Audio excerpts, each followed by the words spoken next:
Hello dear students, exercise 7.2 का question number 4 का solution हम इस वीडियो में करेंगे। तो चलिए एक एक करके स्टार्ट करते हैं।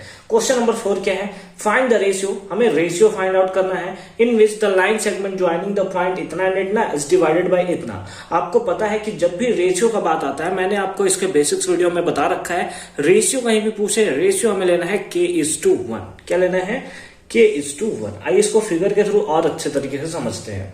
दो पॉइंट है, दैट इज -3, 10 और एक और पॉइंट है दैट इज 6, -8। ये हमारे दो पॉइंट है और एक पॉइंट है हमारा, लेट अस सपोज यहाँ पे कोई पॉइंट है और ये है -1,6। कितना है? -1,6। ये पॉइंट A, ये पॉइंट B और ये पॉइंट P। ठीक है, तो P पॉइंट जो है वो AB को डिवाइड करता है, लेकिन किस रेशियो में डिवाइड करता है ये हमें नहीं पता। तो हम लोग लेट कर लेते हैं। लेट, हमने इससे पहले जो भी वीडियो बनाया था उसमें रेशियो लिया था M1 और M2, लेकिन यहाँ पे M1 और M2 में अगर हम लोग क्वेश्चंस बनाते हैं तो थोड़ा कॉम्प्लिकेटेड हमें देखने को मिलेगा। दो इक्वेशन मिलेगा, फिर उसके बाद उसको सॉल्व कीजिए, उसके बाद उसका सॉल्यूशन आएगा, तो वो थोड़ा कॉम्प्लिकेटेड हो जाता है।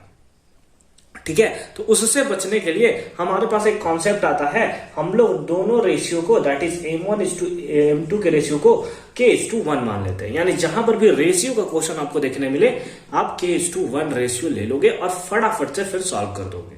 ठीक है, अब हम लोग जानते हैं x निकालने का फॉर्मूला क्या होता है, that is M1x2 plus M2x1 divided by M1 plus M2 divided by M1 plus M2।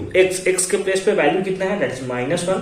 तो -1 इक्वल्स टू M1 के प्लेस पे हमने लिया है k, तो k इंटू x2 का वैल्यू लेट अस सपोज ये हमारा है x1y1 और ये हमारा है लेट अस सपोज x2y2। ठीक है, और ये तो हमारा x और y का वैल्यू होता है। अगर ये दोनों रेशियो रहता था तो x का वैल्यू फॉर्मूला हम लोग ये से निकालते थे।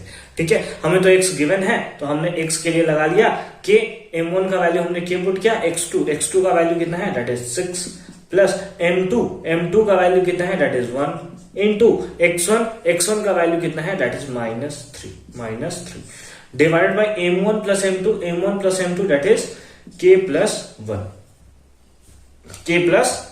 ठीक है, अब हम लोग यहां पे क्या करेंगे, क्रॉस मल्टीप्लाई, यानी कि -1 इंटू k+1।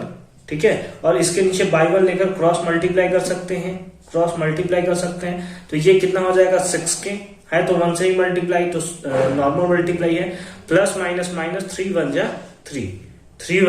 3।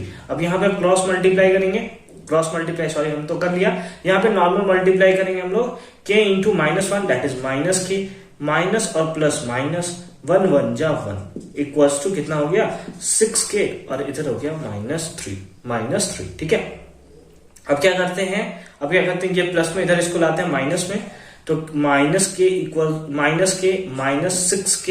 इक्वल्स टू -3 और ये चला गया इधर प्लस में, तो +1। तो यहां पे हमारे पास कितना आया, that is -7k equals to -2, -7k equals to -2, minus से माइनस कैंसल, तो हमारे पास कितना आया, 7k equals to 2, 7k equals to 2। तो k इक्वल्स टू कितना आ जाएगा, ये मल्टीप्लाई में, इधर गया तो डिवाइड में, यानी कि k का वैल्यू कितना आया, तो हेंस लिख लेंगे, हेंस रेशियो M1:M2 के बारे में बात कर रहे हैं, जो कि हमने लिया था k:1। k का हमें वैल्यू आया है 2/7:1। क्या ऐसा कोई वैल्यू होता है क्या, k का वैल्यू है 2/7:1। ठीक है, इसके लिए हम लोग क्या करते हैं, दोनों तरफ 7 से मल्टीप्लाई कर देते हैं ताकि हमें नॉर्मल रेशियो देखने को मिले। तो जब इधर से 7 से मल्टीप्लाई करोगे, इधर 7 से मल्टीप्लाई करोगे, 7 से 7 मर जाएगा, दैट इज 2 7 1 जा 7 एंड ये रेशियो में उसे ये जो पॉइंट है वो डिवाइड करेगा। उम्मीद है कि ये क्वेश्चन आपको अच्छे तरीके से समझ में आया होगा। बस आपको ले लेना है x के प्लेस पे आप y लेना चाहते हो तो y ले लो, y के थ्रू भी अगर आप सॉल्व करोगे, बस फॉर्मूला लगा देना M1y2 plus M2y1 divide by M1 plus M2, उसके थ्रू भी सॉल्व करोगे, आपके पास k का वैल्यू सेम आएगा, दैट इज 2/7, यानी कि M1:M2 का रेशियो आएगा 2:7 और यही आपका आंसर होगा। ठीक है, उम्मीद है कि क्वेश्चन नंबर 4 आपको अच्छे तरीके से समझ में आया होगा। फर्दर मूव करते हैं हम लोग क्वेश्चन नंबर 5 में, जिसका सॉल्यूशन हम लोग देखेंगे नेक्स्ट वीडियो में।